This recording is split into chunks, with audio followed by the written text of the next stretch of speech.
Hi everyone. Sorry, let me fix this. Oh, off today. Okay. It's fine. Okay. Hello, good morning. Welcome to the Colors of Critical. Today is another beautiful day in history, and we've got critical work to do. My name is Sarah Mishnick, and I'll be your critical thinking coach. Today is Wednesday, which means we've worked through what it means to be a critical thinker when it comes to intentionality, when it comes to thinking about things that are essential. And today we're going to be talking about how to use consequences to help you become a better critical thinker. Because I know you're already a critical thinker, but by harnessing the power of consequences, which I know seems like a basic thing, but there's actually a lot of theory that we can dive into. The more you do that and the more you recognize that this is an area where you can really strengthen your critical thinking muscles and apply them to the rest of your life, the smoother things are going to go for you, the more brightly colorful your life will be. So every day I go to my knowledge of the people, by the people, for the people, where I pull philosophy about this concept because, yes, I could ramble on about consequences and how decision making happens in the abstract, which is intentional, but then the moment it enters in the real world through action, boom, you got a consequence immediately. So all of your intentions that you act upon end up as consequences. So these two things are very intertwined, which is why it's super important to be intentional about things that are essential. So any consequences that you're engaging in matter. They're about things that make a difference. That's what we want to be doing. So let's see what people from across time and across different cultures have to say about that. All right, pull a card and see who we get. Khalil Gibran. Hoorah! He is a poet from Lebanon who has written some of the most profound things I've ever darn read. Let me tell you about it. Okay, so sorry if you can't read this. I'll read it now. Backwards in my screen. He that tries to seize an opportunity after it has passed him, after it has passed him by, is like one who sees it approach, but will not go to meet it. Okay, so he's talking about decision making. Love this guy. So much profound wisdom. Let's read it one more time. He that tries to seize an opportunity after it has passed him by is like one who sees it approach, but will not go to meet it. All right, this is what I'm talking about. So here's an element of using consequences to help you not be like this guy.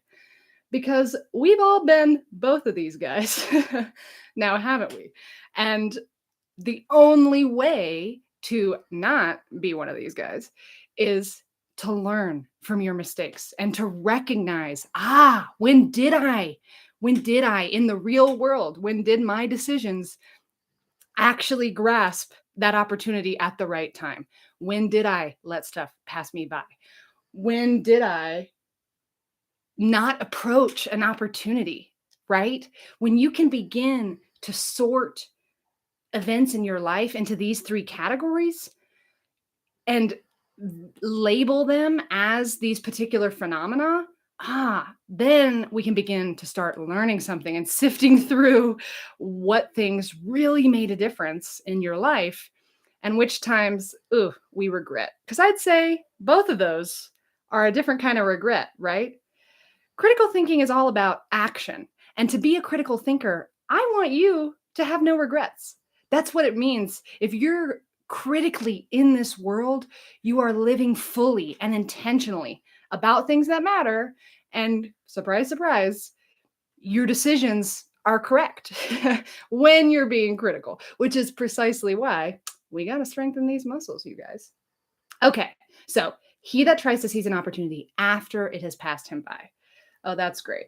That's great. So we've already seen this means that either you were passively sitting back and not recognizing an opportunity, right? That's one option. If you let an opportunity pass you by, you either didn't notice it until it was too late, which means your sense of critical sight, your sense to identify things that are important, we need to tighten that up. We got to tighten that up. And we've all been there. All right. So come back on Tuesday or check out yesterday's video for some tips on how to make sure you can spot things that matter to you. I'm not interested. Yes, there are some things that matter to all of us, like love and care and shelter and food. But there are a lot of things that are essential to you that aren't essential to me, right?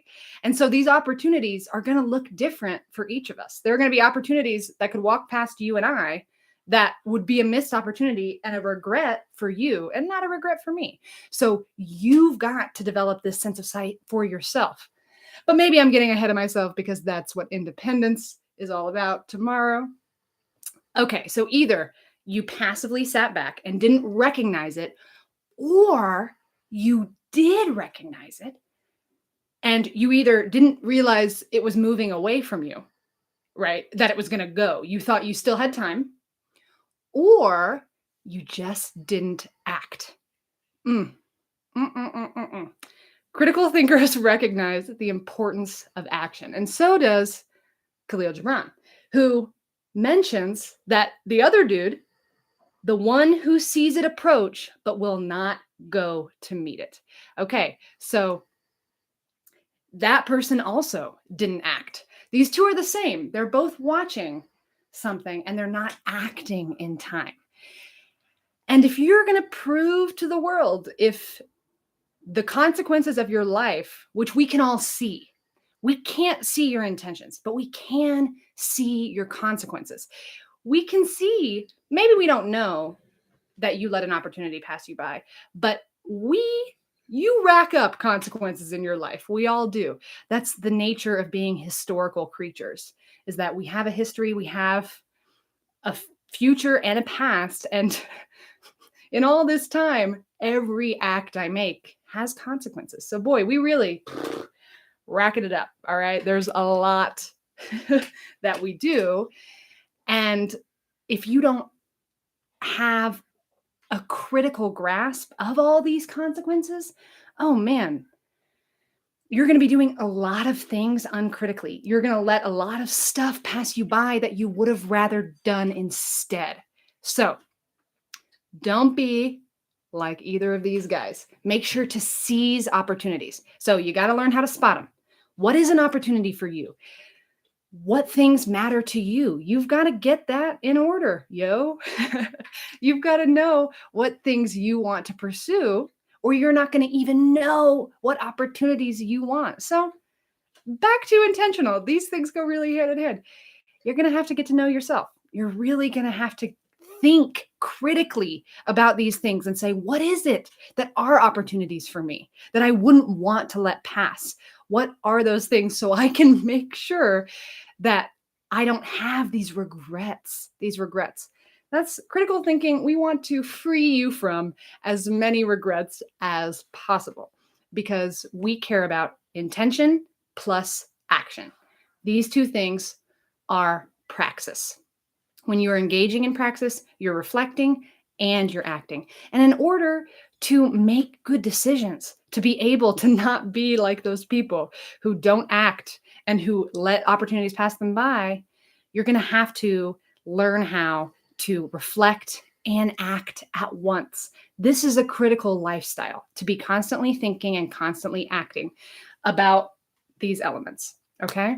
So thank you so much for joining me today. This was a short little one. It's pretty straightforward with Khalil. He wraps it up in a pretty nice bow, which is why I super adore all of his work.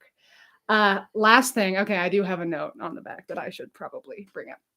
So this responsibility or this ability to miss opportunities means you have a responsibility to yourself. You have a responsibility to yourself.